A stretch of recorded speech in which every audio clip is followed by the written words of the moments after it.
Un cordial bienvenido a otro boletín HNO, Hospital Novo Otrobanda. Amito Gonzalo Cuales. E amita Meritza Hakmat. E durante a edição aqui, nós oferecemos o tópico Transição Pabo. E Kiko essa aqui significa para o empregado e trabalhador de CEHOS. De preparação para o cambio de CEHOS para Curaçao Medical Center, todo trabalhador de CEHOS está passando em diferentes trajetos e uninang está Change and Leadership, cambio e liderazgo.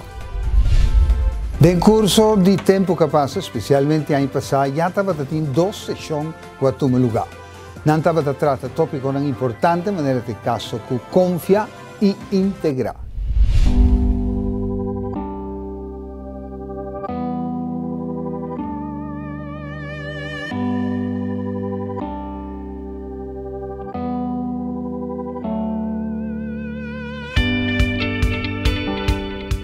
Curaçao Medical Center está viniendo claro para preparar empleado ng Ribe Hospital Novo, está teniendo encuentro ng pe transição de uno para outro vai bom. Etra donang esta kasi maneira bota bezig ta na tast af den escuridade para sobre nossa kiko tinta guardavo, nossa kiko te vai passa. Pa hopi hende transitie assim aqui não tem cosco ba passa dentro atol. Não tem coisa que eu vira papia com vizinha, com amigo ou whoever, para sombra quem aí que marca transição de essais aqui dentro passado. O senhor não se começa a papia over confiar, então para confiar, nosso foco riba é que coisa é visão, que coisa vira é zorg visie, com é zorg landschap als het ware daarbij cambia. Que significa como abo, como trabalhador de CEHOS. Preparando para ir em Curaçao Medical Center, empleado de CEHOS vindo junto para trazer riba confiança e para não querer de outro. So, pensando no momento que nós hacemos oefening de forma palavra, então, yung gente que me manda para Colomba, então, bota bem placa algo na loma, então, yung gente não reacciona a mim, hey, que bota sendo de minha loma? Então, ora mais se pergunta na contestar, não tem confiança com entender mim. Já me trabalhando não conhecer mim, me tem ICT, dus me chega na diferente departamento. Então, mais coisa surpreendente, então me diz, ok, em verdade nós me confia em outro, você tem confiança em outro, nós não podemos trabalhar junto.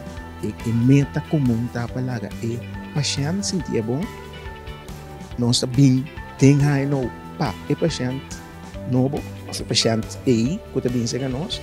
Pero também nós temos trata e outro precisamente nós mesmos que vamos tratar.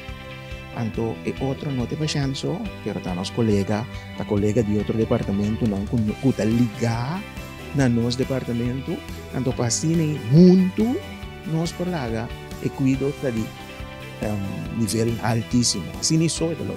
Nosso foco para nós por aí é na assina leu kunam por bisa ok começar a ganhar mais informação então me por começar a querer com transição aqui não é somente para mim como trabalhador é coisa que está para o pueblo de Curaçao. Durante 2019, está seguindo com o encontro de transição para preparar empleado ng riba ng trabalho de Curaçao Medical Center. Y de forma que nos llega al final de otro boletín HNO, Hospital Novo de Otrobanda. Por cierto, nos acompaña por imagen clásico de Curaçao, que es una muestra de lo que você mira de Hospital Novo de Otrobanda. Seguro que sim, é diferente ponto ng cardinal dentro do Curaçao Medical Center, lopo mira a boniteza de flora, fauna e arquitetura de nos dois país Curaçao. Amita Meritza Hakmat, para mim estava um prazer. Y amigo Gonzalo Cuales, no pierdan el siguiente HNO, su boletín para informarlo debidamente.